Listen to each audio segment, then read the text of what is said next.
पिछले एपिसोड में आपने देखा हमने गंगा किनारे थोड़ा समय बिताया, काशी विश्वनाथ टेम्पल का न्यू कॉरिडोर घूमा जो काफ़ी अच्छा बनाया गया है, बहुत सुंदर लगा।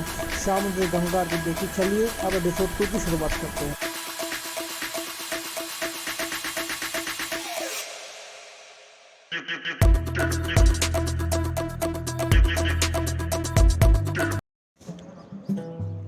गुड मॉर्निंग दोस्तों, हम काशी विश्वनाथ को और फर्दर जानने के लिए आज आए हैं 80 घाट। बनारस का एक खूबसूरत सा घाट 80 घाट एक अलग ही पहचान देता है वाराणसी को। तो अपने दिन की शुरुआत आज करेंगे 80 घाट से और अंत करेंगे सारनाथ से, जो कि काशी से थोड़ी सी दूर है पर लेकिन काशी का एक अनोखा हिस्सा है। तो चलिए मेरे साथ जुड़िए इस अनोखे सफ़र में, जिसमें हम जानेंगे काशी के बारे में बहुत कुछ। बनारस की सुबह 80 घाट में बिताने से काफ़ी अच्छा लगता है। यहाँ सुबह सुबह आपको इतनी भीड़ नहीं मिलेगी, तो यहाँ पे आपको घूमने में, एक्सप्लोर करने में काफ़ी अच्छा लगता है। हमने एक्सप्लोर कर, चलिए आइए घूमते हैं। 80 घाट 80 नदी गंगा नदी के संगम पर स्थित है। एक पौराणिक कथा के अनुसार देवी दुर्गा ने जब राक्षस शुंभ निशुंभ का वध करने यहाँ आई थी तो अपनी तलवार को फेंका था। ये राक्षस बहुत भयानक था। माना जाता है कि तलवार जिस स्थान पर गिरी वहीं से 80 नदी का क्षेत्र शुरू हो जाता है।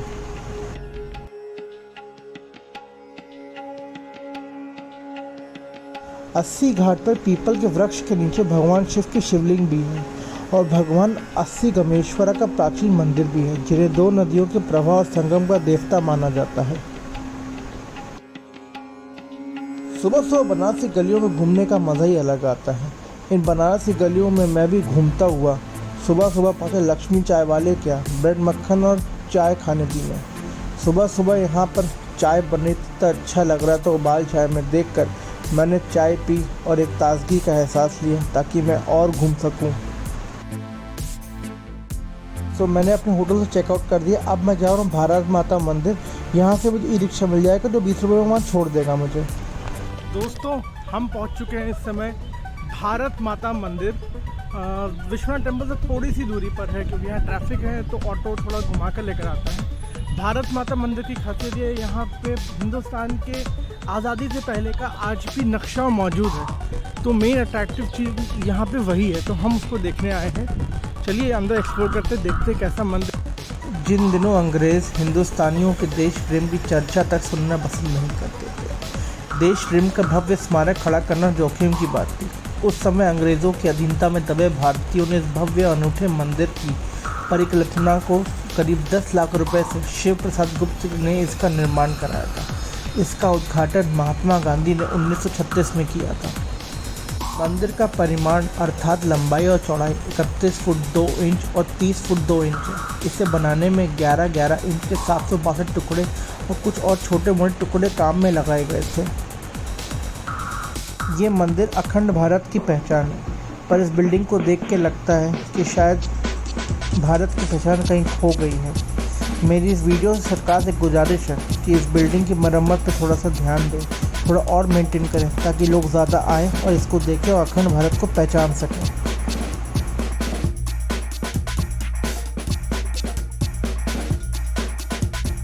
भारत माता मंदिर थोड़ी दूर पर बना हुआ रुद्राक्ष कन्वेंशन सेंटर।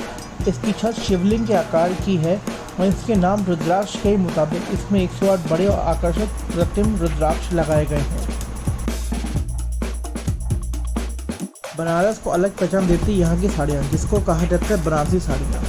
एक ज़माने में इसको बनने में 3 महीने से 6 महीने का समय लगता था। अब तो काफ़ी चीज़ें बदल गई हैं, तो इस वजह से ये साड़ियाँ जल्दी बन जाती हैं। पर पारंपरिक बनारसी साड़ी इस समय एक कुटीर उद्योग के तौर पर स्थापित हो चुकी है। इस उद्योग से काफ़ी लोगों को रोज़गार मिलता है और काफ़ी लोगों के लिए काफ़ी एक सोर्स ऑफ इनकम है, जिसके ज़रिए लोगों का घर पेट भरता है। और एक बनारसी साड़ी जब बनकर तैयार होती है तो इसकी कीमत का हमें अंदाज़ा नहीं लगा सकते, क्योंकि बनारसी सिल्क एक अलग ही पहचान देता है साड़ी को। बनारस में ऐसे घाट बहुत हैं, पर एक नया घाट जिसको रीडेवलप किया गया है, खिड़किया घाट। प्रधानमंत्री नरेंद्र मोदी के यहाँ नेतृत्व में बनारस में इस घाट को बहुत ही अच्छे तरीके से डेवलप किया जा रहा है। अभी यहाँ पे कंस्ट्रक्शन का काम चल रहा है थोड़ा बहुत, लेकिन जब पूरी तरह बन जाएगा तो बहुत खूबसूरत घाट हो जाएगा बनारस में घूमने के लिए। खिड़किया घाट की खासियत ये है कि यहाँ पे गाड़ियों की पार्किंग सुविधा अवेलेबल है, जो कि बनारस से बाकी किसी घाट पे सुविधा अवेलेबल नहीं है। तो पर्यटकों को यहाँ पे आने में तो दिक्कत नहीं होगी। ये घाट आधुनिक सुविधाओं के साथ होगा। घाट पर सभी सुविधाएं एक साथ मिलेंगी, जिसके जरिए कहीं आपको भटकना नहीं पड़ेगा। मसलन पर्यटक यहाँ से काशी विश्वनाथ टेम्पल का टिकट ले सकते हैं, वाटर स्पोर्ट्स का मज़ा ले सकेंगे, लाइब्रेरी में किताबें पढ़ सकेंगे, और जो सेहतमंद लोग हैं सुबह मॉर्निंग वॉक के लिए आ सकते हैं, योगा करने आ सकते हैं। यहाँ पे जेटी भी होंगे, यहाँ से बोट द्वारा श्री काशी विश्वनाथ टेम्पल जा सकते हैं और नौका विहार के जरिए घाटों का नज़ारा देख सकते हैं।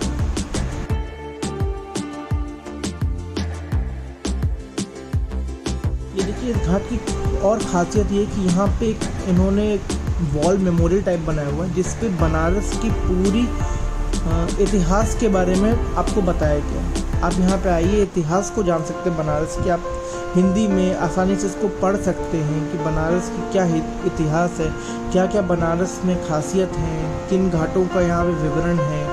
काशी हिंदू विद्यालय, काशी विश्वनाथ मंदिर, राजघाट, सारनाथ, जो कि बनारस के एक अलग हिस्से हैं, जिनके बारे में आप यहाँ पे जान सकते हैं, पढ़ सकते हैं, अपनी और नॉलेज बढ़ा सकते हैं।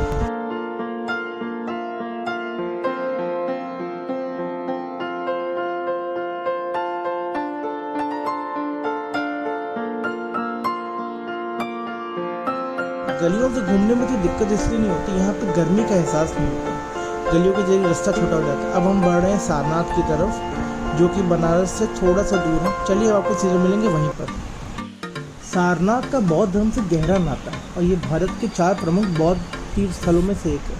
सारनाथ में महान सम्राट अशोक ने कई स्तूप बनवाए थे।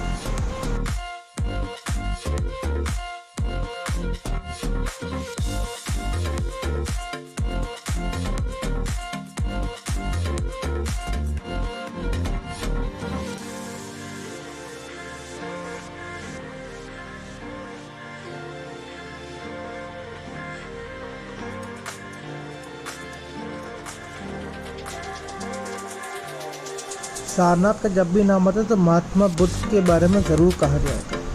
महात्मा बुद्ध ने यहीं पे अपना पहला प्रवचन दिया था लोगों को, और बाद में अशोक ने यहाँ पे कई स्तूपा बनवा के उनकी टीचिंग्स को और बढ़ावा दिया था। इसलिए शायद सारनाथ की एक अलग पहचान है हमारे इतिहास में।